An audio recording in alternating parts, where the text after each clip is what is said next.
नमस्कार दोस्तों, कैसे हैं आप सब।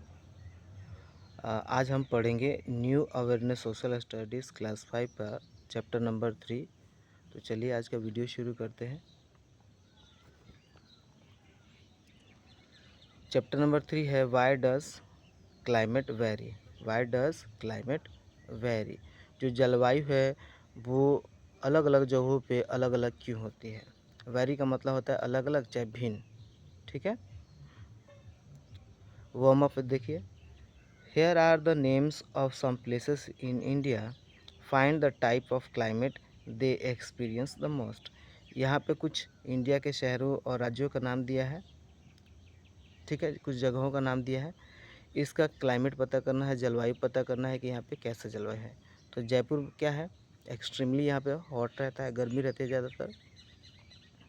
लद्दाख क्या है, एक ठंडा क्षेत्र है, freezing cold and dry most of the year. ठीक है। मुंबई क्या है, क्लाउडी एंड वार्म, और क्या होता है इसका क्लाइमेट क्या है, मॉडरेट है। ठीक है, मॉडरेट इट इस इसीलिए है क्योंकि ये बिल्कुल समुद्र के पास है। चेरापूंजी पड़ता है कहाँ पे, मेघालय में, और यहाँ की इसकी जलवायु कैसी है, रेनी और ह्यूमिड है, क्योंकि यहाँ पे बारिश होती रहती है। We already know the difference between weather and climate. हम पढ़ चुके हैं कि वेदर और क्लाइमेट में क्या अंतर है। ठीक है, अगर आप नहीं पता है तो मैं आपको एक बार फिर से इसका डेफिनेशन आपको दिखाता हूँ, एक बार देख लीजिए आप लोग।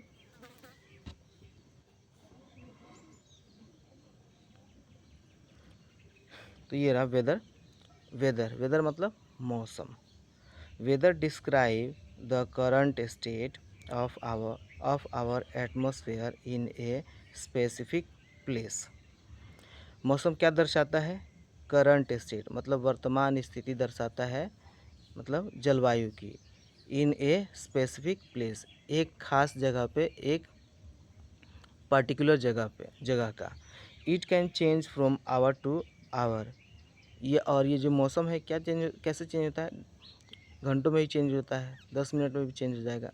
और डे टू डे मतलब ये जो मौसम है, जैसे आज बादल घिरे हैं तो अभी कुछ देर में धूप निकल जाएगा, तो इसको मौसम बोलते हैं। अभी कुछ देर में बरसात हो जाएगी, ये मौसम है, ये वेदर है। अब क्लाइमेट, क्लाइमेट मतलब होता है जलवायु। Climate is the general weather over a long period. जलवायु ऐसा मौसम है जिसमें क्या होता है कि एक ही जैसा मौसम मतलब बहुत दिनों तक रहता है। ओवर ए लॉन्ग पीरियड, अगर धूप निकलती है तो हमेशा धूप ही निकलती रहेगी, वो जल्दी चेंज नहीं होगा, उसको बोलेंगे जलवायु। वीडियो को शुरू करने से पहले इस चैप्टर से रिलेटेड कुछ वर्ड मीनिंग है, आप देख लीजिए। ये रहे कुछ वर्ड मीनिंग। इक्वेटर, इक्वेटर का मतलब होता है भूमध्य रेखा, चाहे इसको विषुवत रेखा भी बोलते हैं। विषुवत रेखा भी इसको बोलते हैं। टोरिड जोन का मतलब होता है उष्ण क्षेत्र, मतलब गर्म क्षेत्र। टेम्परेट जोन का मतलब होता है समशीतोष्ण क्षेत्र, इसका मतलब है क्या होता है कि ना ज़्यादा गर्मी और ना ज़्यादा ठंडी। फ्रिजिड जोन का मतलब होता है ठंडा क्षेत्र, मतलब यहाँ पर ठंडा ठंडा ही रहता है। और स्लैंटिंग मतलब होता है तिरछा। ठीक है। एल्टीट्यूड का मतलब होता है ऊंचाई, समुद्र तल से ऊंचाई। सी ब्रीज का मतलब होता है समुद्री हवा, चाहे समुद्री वायु। और लैंड ब्रीज का मतलब होता है भूमि की हवा, चाहे भूमि की वायु। तो दोस्तों ये थे कुछ वर्ड मीनिंग। आइए अब शुरू करते हैं। We already know the difference between weather and climate, अभी हम देख चुके हैं डेफिनेशन इसका। We have also learn that different places have different climate. हमने ये भी पढ़ लिया कि अलग अलग जगहों पे क्या होता है, अलग अलग जलवायु होती है, जैसे ये जयपुर, लद्दाख, मुंबई, चेरापूंजी। ठीक है। This is because the sun's heat is distributed unequally on the earth. ऐसा इसलिए होता है कि सूरज की जो किरणें आती हैं, जो उसका धूप आता है, वो एक जगह पे, चाहे ये सारी जगहों पे अलग अलग पड़ता है, एक जैसा नहीं पड़ता है। Let us learn about the factors the effect the climate of a place. तो चलिए पढ़ते हैं कि कौन से कारक हैं, मतलब फैक्टर कौन से हैं जो किसको अफेक्ट करते हैं, क्लाइमेट को। ठीक है। और इसमें पहला है डिस्टेंस फ्रॉम द इक्वेटर। पहला फैक्टर कौन सा है? डिस्टेंस फ्रॉम द इक्वेटर, मतलब इक्वेटर से किसी जगह की दूरी कितनी है। ये रहा हमारा इक्वेटर, ठीक है। ये बीच वाला जो लाइन है ये क्या है? हमारा इक्वेटर है। Places near the equator are hotter than places away from the equator. ऐसी जगह जो इक्वेटर के पास है वो ज़्यादा गर्म होती है इन सब के मुकाबले जो इक्वेटर से दूर है, ठीक है। This is because near the equator the rays of the sun fall directly in a vertical manner on a earth surface. ऐसा इसलिए होता है क्योंकि सूरज की जो किरणें हैं वो डायरेक्टली इन जगहों पे इक्वेटर के आसपास और इक्वेटर पे पड़ती हैं। वर्टिकल मीन्स एकदम खड़ी लाइनें, एकदम सीधी। As we move away from the equator the rays become slanting. और जैसे हम इक्वेटर के इधर बढ़ेंगे चाहे इक्वेटर के इधर आएंगे तो ये जो सूरज की जो किरणें हैं कैसी हो जाएंगी? तिरछी हो जाएंगी। जैसे आप देख रहे हैं ये तिरछी किरणें। और यहाँ पे इक्वेटर के आसपास एकदम सीधी लाइनें पड़ती हैं, सीधी रोशनी पड़ती है किसकी? सूरज की। आप इस फिगर में भी देख सकते हैं। Near the poles the sun rays cover a large area. ये जो पोल है यहाँ पे तिरछी लाइनें बहुत ज़्यादा हैं, ठीक है। तो इस यहाँ पे क्या जो बहुत जगह पे रोशनी पड़ती है किसकी? सूरज की। लेकिन ये जो इक्वेटर के आसपास एकदम खड़ी लाइनें पड़ती हैं और बहुत धूप वाली होती हैं। आप देख सकते हैं near the poles the sun rays cover a large area. क्योंकि ये तिरछी लाइन है, क्योंकि हमारा जो अर्थ है क्या गोल है, तो ये तिरछी लाइनों का जो किरण है सूरज का वो बहुत दूर तक पड़ेगा। लेकिन सीधी लाइनों का क्या कुछ इक्वेटर और उसके आसपास पड़ेगा।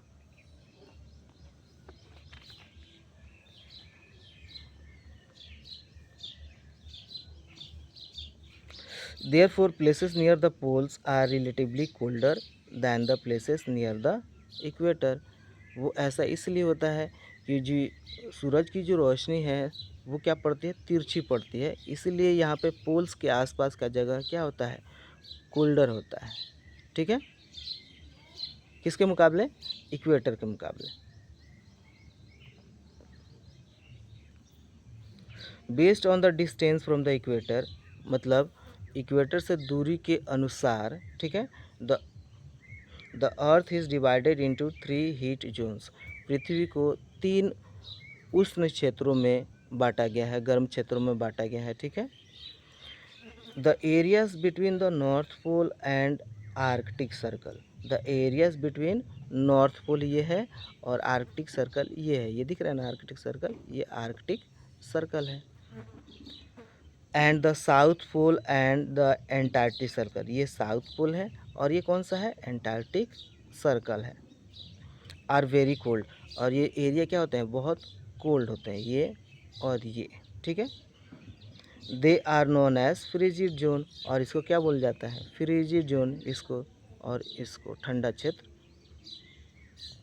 The areas between the equator and the Tropic of Cancer. The area between the equator, मतलब ये इक्वेटर है और ट्रॉपिक ऑफ कैंसर का ये लाइन है, ठीक है। और Tropic of Capricorn are the torrid zone, मतलब ट्रॉपिक ऑफ कैप्रिकॉर्न वाली लाइन ये है। तो मतलब यहाँ से यहाँ तक का जो क्षेत्र है वो क्या बोला जाता है? Torrid zone. देख रहे हैं आप, torrid zone.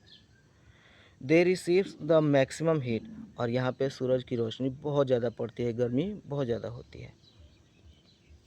The areas between the torrid and the frigid zone are the temperate zone. और जो एरिया क्या होता है? फ्रिजिड जोन और टोरिड जोन के बीच में जो एरिया आता है उसको क्या बोलते हैं? टेम्परेट जोन, ठीक है। टेम्परेट जोन ये साउथ टेम्परेट जोन है और ये नॉर्थ टेम्परेट जोन है, क्योंकि ये ऊपर है और ये नीचे है इसीलिए। They are neither too hot nor too cold, और ये टेम्परेट जोन ना ज़्यादा गर्म होते हैं और ना ज़्यादा ठंडे होते हैं, ये दो हैं, ठीक है। अब हम पढ़ेंगे altitude of a place. Altitude का मतलब क्या होता है? हाइट, किसी जगह की ऊंचाई। तो इससे भी क्लाइमेट क्या होता है? वेरी करता है। इससे भी क्लाइमेट क्या होता है? अलग अलग होता है। जैसे हमने पढ़ लिया इक्वेटर के आसपास की जगह हो, ठीक है। Places located at higher altitude are cooler than places at a lower altitude. ऐसी जगह जो ऊंचाई पे है, समुद्र तल से ऊंचाई पे है, वो क्या होते हैं, ठंडे होते हैं, देख रहे हैं, ठीक है। और ऐसी जगह जो कम ऊंचे होते हैं समुद्र से, वो क्या थोड़े गर्म होते हैं। All the places located in mountains have cold climate. और आप देखते हैं कि कोई भी माउंटेन है, जैसे हिमालय पर्वत है, वो बहुत ऊंचा होता है, तो जितना ऊंचा है उतना वहाँ पे क्या होता है, ठंडी और बर्फ़ पड़ती है। The Himalayas one of the highest mountain range are so cold that they are covered with snow throughout the year. वो क्यों ऐसा है, वहाँ पे ठंडी क्यों पड़ती है, क्योंकि हिमालय की जो ऊंचाई है वो समुद्र तल से कितनी है, 8,000 के लगभग ऊपर है, तो इसीलिए वहाँ पे ज़्यादा ठंडी पड़ती है, बर्फ़बारी पड़ती है। अगर वही क्षेत्र नीचे रहता है तो वहाँ पे उतनी ठंडी और बर्फ़ नहीं पड़ती, ठीक है। तो ये समझ में आ गया, एल्टीट्यूड ऑफ ए प्लेस मतलब किसी जगह की ऊंचाई से भी क्लाइमेट क्या करता है, वेरी करता है, चेंज होता है और डिफरेंट होता है। अब देखिए डिस्टेंस फ्रॉम द सी, इससे भी क्या होता है कि क्लाइमेट क्या बदलता है, अलग अलग होता है। कैसे देखेंगे, पढ़िए। Places located closer to the sea experience moderate climates as compare to those located away from the sea. ऐसी जगह जो समुद्र के पास हैं, वहाँ की जलवायु क्या होती है, मॉडरेट होती है, एकदम ना ज़्यादा गर्मी और ना ज़्यादा ठंडी, ठीक है। और ऐसी जगह है जो समुद्र से दूर है, वहाँ पे ज़्यादा गर्मी भी पड़ती है और ज़्यादा ठंडी भी पड़ती है। During the day the air over the sea is cooler than the air over the land. दिन में क्या होता है कि जो समुद्र की हवा क्या होती है, ठंडी होती है, ठीक है, कंपेयर टू द लैंड मतलब ज़मीन के मुकाबले। This cool air blows from the sea to the land. और ये हवा कहाँ से बहती है, समुंदर से। आप देख सकते हैं स्पीकर में, समुंदर से ठंडी हवा किधर आ रही है, ज़मीन की तरफ, और ज़मीन की जो गर्म हवा किधर जा रही है, समुंदर की तरफ। जो हवा the cool air blows from the sea, ऐसी ठंडी हवा जो समुद्र से ज़मीन की तरफ बहती है, उसको क्या बोलते हैं, it is called sea breeze, इसको समुद्री हवा बोलते हैं, ठीक है। ऐसी हवाएं जो समुद्र से धरती की तरफ बहती है उसको क्या बोलते हैं, सी ब्रीज, समुद्र की हवाएं। ये दिन में होता है, ठीक है। अब देखिए रात में, during the night the opposite happens. दिन में क्या होता था कि समुद्र की ठंडी हवाएं बहती थी किस तरफ, ज़मीन की तरफ, तो उसको क्या बोलते हैं, सी ब्रीज। लेकिन रात में क्या होता है, ये उसके उल्टा होता है। The cool air that flows from the land to the sea is called land breeze. अब दिन में क्या होता है कि ज़मीन की मतलब ये सतह की रात में ऐसा होता है कि रात में यहाँ की जो ठंडी हवाएं किधर आती हैं, समुंदर में, और समुंदर की गर्म हवाएं किधर आती हैं, यहाँ पे ज़मीन पे रात में। The moment of sea and land breeze makes the climate on seashore moderate. और ये जो क्रम है, ये जो चक्कर है किसका, ठंडी हवाओं का, दिन में समुंदर से धरती पे आना और रात में ठंडी हवाओं का किधर जाना, समुंदर में जाना। तो ये क्या होता है, इसे एक चक्र चलता रहता है जिससे वहाँ का क्लाइमेट और जलवायु क्या होता है, मॉडरेट होता है, एकदम सुहावना होता है। Therefore places closer to the sea have moderate climate. इसीलिए ऐसी जगह है जो समुद्र के पास हैं, उनका जो क्लाइमेट कैसा होता है, जलवायु मॉडरेट होता है, ठीक है। Whereas those away from the sea have extreme climate. और वहीं जो समुद्र से दूर हैं उनका जलवायु कैसा होता है, एक्सट्रीम। एक्सट्रीम का मतलब होता है अधिकतर। कैसा होता है, अगर गर्मी पड़ेगी तो खूब गर्मी और ठंडी पड़ेगी तो खूब ठंडी, ठीक है। They are extremely hot in summer, वो गर्मी में बहुत गर्म होते हैं, and extremely cold in winter, और ठंडी में बहुत ज़्यादा ठंडी होते हैं, ठंडे होते हैं। अब direction of winds, direction of winds ये भी क्या है, एक कारण है किसका, जलवायु के अलग अलग होने का, बदलने का, ठीक है। Winds blowing from cold region decreases the temperature of a place, while winds blowing from the hot regions increase the temperature of a place। ऐसी हवाएं जो ठंडे से क्षेत्र से बह रही हैं वो किसी जगह का टेम्परेचर क्या कर देती है, डाउन कर देती है, कम कर देती है, और कम कर देती है मतलब ठंडा कर देती है। और ऐसी हवाएं जो किधर से बह रही हैं, गर्म क्षेत्र से बह रही हैं वो क्या कर देती है, टेम्परेचर को इंक्रीज़ कर देती है, मतलब बढ़ा देती हैं। डिक्रीज़ मतलब कम करना, इंक्रीज मतलब बढ़ा देना। यहाँ के फैक्ट फाइंड में देख लिए। फैक्ट फाइंड में है there are 7 major climate region in the world. दुनिया में कितने क्लाइमेट हैं, जलवायु हैं? लगभग 7 हैं। Equatorial, tropical, desert, savanna, pampas, prairie and taiga. ठीक है। इक्वेटोरियल का तो हमने पढ़ लिया कि इक्वेटर के आसपास। ट्रॉपिक आप देखते हैं मॉडरेट होता है। डेजर्ट आप जानते हैं कैसा होता है, वहाँ पर गर्म जलवायु होती है। सवाना, पंपास और ये क्या है, प्रेरीज, घास के मैदान है। ठीक है। यहाँ भी ज़्यादा ना गर्मी और ना ज़्यादा ठंडी पड़ती है। टाइगर क्या है, एकदम ठंडा क्षेत्र है, जैसे टुंड्रा प्रदेश होता है। ठीक है।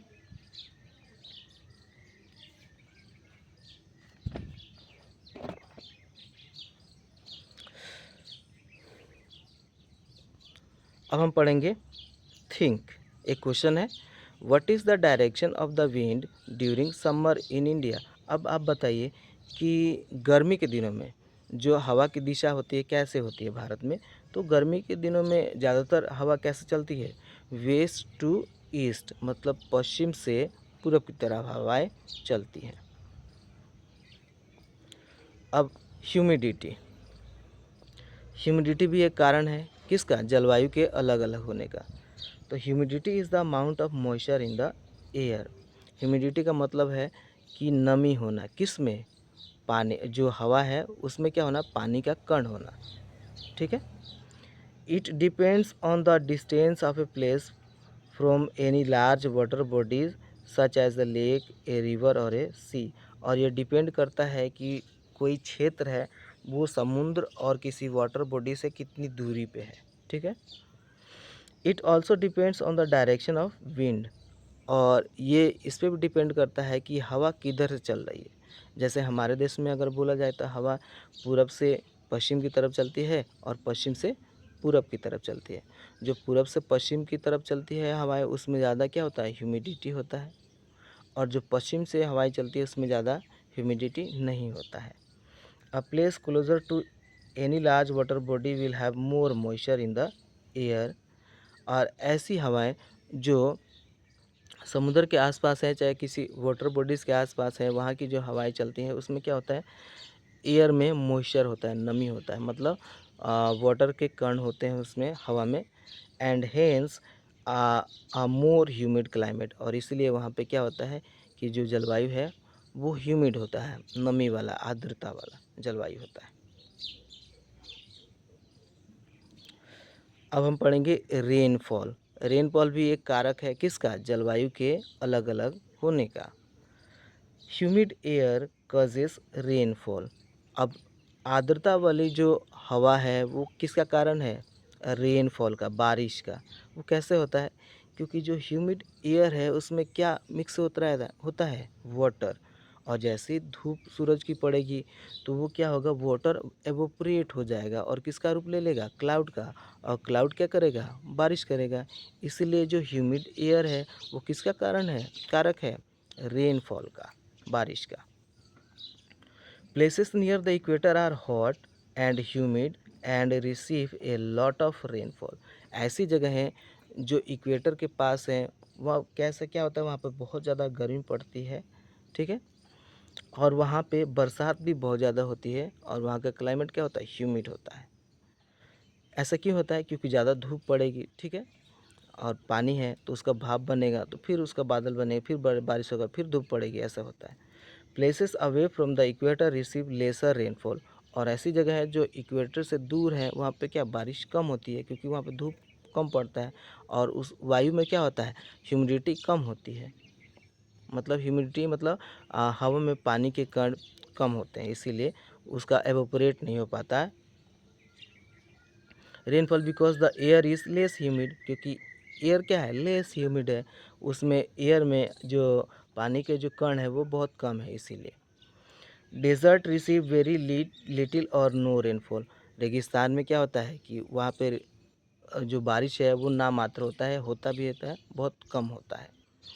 Because the air does not have moisture. ऐसा इसलिए होता है क्योंकि वहाँ की हवा में क्या होता है, नमी नहीं होती है। नमी मतलब पानी के कण उसमें नहीं होते हैं, इसीलिए अगर पानी कण होते तो धूप पड़ती तो उसका भाप बनता, और भाप किसका रूप लेता? बादल का। लेकिन ऐसा नहीं होता है डेजर्ट एरिया में। Places such as Ladakh experience snowfall, और ऐसी जगह जैसे लद्दाख, वहाँ पे क्या होता है? बर्फ़बारी होता है, क्योंकि उधर धूप कम पड़ती है, ठंडा क्षेत्र है। ठीक है, अब देखिए वर्ड टू लर्न। ये वर्ड मीनिंग है। स्लैंटिंग मतलब स्लोप और लीन इन ए पार्टिकुलर डायरेक्शन मतलब तिरछा। एल्टीट्यूड मतलब क्या होता है? The height of a place in relation of to sea level, ये ऊंचाई है। मॉइस्चर मतलब होता है amount of liquid in air, मतलब इसका जो हवा में जो जल के कण है। आई होप आपको ये वीडियो बहुत पसंद आया होगा। अगर ये वीडियो आपको पसंद आया होगा तो मेरे चैनल को लाइक कीजिए, मेरे वीडियो को लाइक कीजिए और मेरे चैनल को सब्सक्राइब कीजिए। Thank you very much. जय हिंद, खुश रहिए आप लोग।